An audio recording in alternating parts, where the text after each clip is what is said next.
Development podcast for 2023, March 31, 5:49 a.m. News. While Bethesda fans are speedrunning Doom, Bethesda themselves are speedrunning their way into gamers' boycott lists by refusing to pay their own employees. Videos on YouTube are starting to expose testimony from ex-Bethesda employees who were not only not paid for their work, but done in a way where they were told that their work was rejected, and then used in the finished game anyway so as not to pay the workers. Seems like as the rich and famous are falling into irrelevance, they're turning to NFTs. At least 2 videos on my recent morning feeds are about how Square Enix is going forward with its own NFT grift, and the guy who made a viral video looking for corpses in Japan is also starting an NFT scam. While NFTs look like a tempting venture for anyone looking to make a quick buck, the main thing keeping me away is the more appealing prospect of developing a core Nintendo gaming community as my studio grows, and having a reputation for NFT grifts is going to hinder growing a community at all, let alone the best gaming community in the world, as I see mine becoming. In work, I've taken a long break because of multiple factors. It started feeling like I just didn't have enough hours in my day to study and work and do these updates, but now I'm finding I have more hours in my day again and can resume. A general morale drop from being without Aish for so long probably contributed, possibly making me need more rest or downtime just to feel like doing anything at all was worthwhile. I've adapted to sporadically having hot water by heating water in my coffee maker and mixing it with cold water from the shower. Learning about climbing the wall of awful has helped me regain a little bit of momentum in my workday too.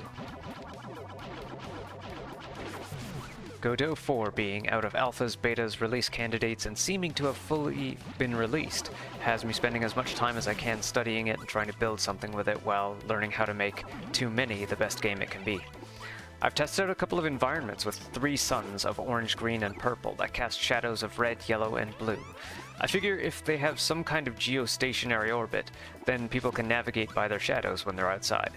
I've already decided that at night the suns will just dim and change color so the shadows become orange, green, and purple.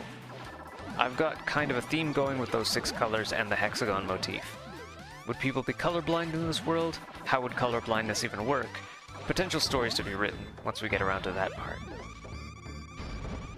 In general life stuff, the infamous Sony-Timer has hit my water heater, as I've mentioned.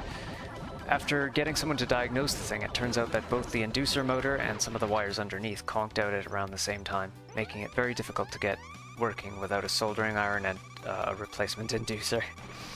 Hopefully it's something I can get fixed soon, but until then, I'll probably be continuing to use my coffee maker as a backup plan for showers. In gaming, I've been really getting back into Warframe lately, trying to build a looter Korra and get some treasures I've been missing out on. I've also jumped back into Breath of the Wild as a refresher course leading up to Tears of the Kingdom.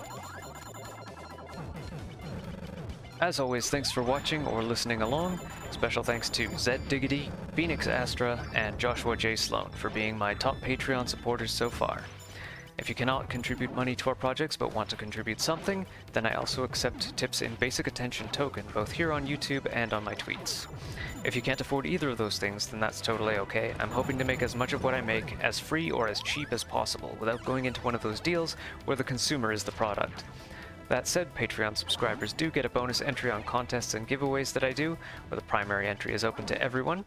Simply following, sharing, and interacting on our live streams is enough to participate.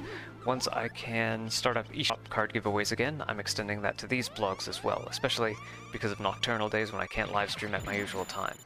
When they're active, then just commenting down below or doing the typical algorithm stuff like liking and being subscribed will enter you into an eShop card draw at the end of the month.